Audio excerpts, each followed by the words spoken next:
నల్గొండ జిల్లా నకిరేకల్ పట్టణంలో 10th paper leak అయిన ఘటన కలకలం సృష్టించింది. తెలంగాణ సాంఘిక సంక్షేమ బాలికల గురుకుల పాఠశాల సెంటర్లో తెలుగు పరీక్షా పత్రం లీక్ అయింది. శుక్రవారం ఉదయం విద్యార్థులకు ప్రశ్నపత్రం ఇచ్చిన 10 సెకండ్ల వ్యవధిలోనే సోషల్ మీడియాలో చక్కర్లు కొట్టింది. పేపర్ లీక్ వ్యవహారం బయటకు పొక్కకుండా విద్యాశాఖ అధికారులు జాగ్రత్త పడినట్లు తెలుస్తోంది. ఎగ్జామ్ సెంటర్లోకి మొబైల్ ఎలా వెళ్లిందనే దానిపై అధికారులు ఆరా తీశారు. ఎగ్జామ్ సెంటర్ నుంచి వాట్సాప్ ద్వారా ప్రశ్నపత్రం బయటికి రావడంతో సదరు ఎగ్జామ్ సెంటర్ కు జిరాక్స్ ద్వారా ఆన్సర్ షీట్స్ అందించారన్న ఆరోపణలున్నాయి. ప్రైవేట్ స్కూల్స్ తో విద్యాశాఖ అధికారులు గుమ్మక్కైనట్లు ఆరోపిస్తున్నారు. ర్యాంకుల కోసం నీచానికి తెగబడ్డ కేటుగాళ్లు ఇష్యూ సిల్లీగా క్లోజ్ చేసేందుకు అధికారులు ప్రయత్నాలు చేస్తున్నారు. ఈ ఘటనలో డీఈఓ భిక్షపతి పాత్ర ఉంటుందని విద్యార్థి సంఘాలు ఆరోపిస్తున్నాయి.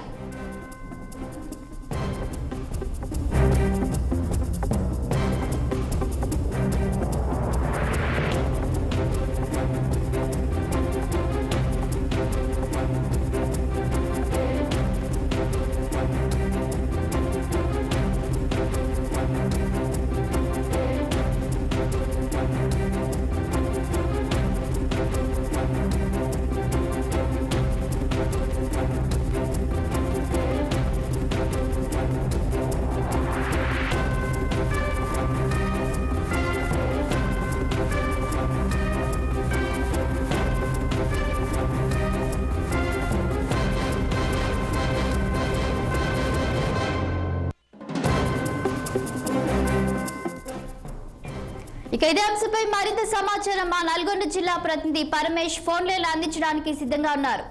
చెప్పండి పరమేష్, నల్గొండ జిల్లాలో 10th పేపర్ లీక్ అయినట్లు తెలుస్తుంది. ఇక ఈ తెలుగు పేపర్ లీక్ వెనుక ఎవరి హస్తం ఉందన్నట్లు తెలుస్తుంది.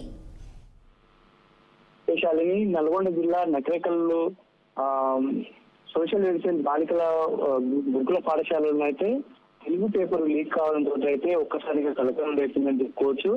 ఏదైతే నిన్నతోటైతే 10వ తరగతి పరీక్షలు అయితే ప్రారంభమయ్యాయి. అయితే ప్రారంభమైనటువంటి ఒక 10 నిమిషాల లోపలే 10th పేపర్ వాట్సాప్ లో అయితే చక్కర్ కొట్టడంతో అయితే 10వ తరగతి విద్యార్థులు అయితే కలకలం రేగినటువంటి పరిస్థితి కూడా ఉంది.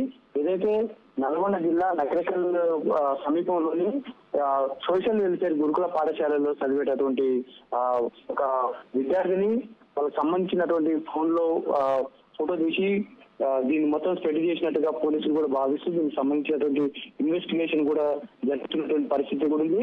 అంతేకాకుండా దీనికి సంబంధించినటువంటి ఏదైతే లీక్ అయినటువంటి పేపర్ కూడా శాలిగౌడ మండలం సంబంధించినటువంటి వాట్సాప్ ఒక్కసారిగా పోలీసు వ్యవస్థ కూడా అప్రమత్తమై దీనికి సంబంధించిన ఎవరు బాధ్యత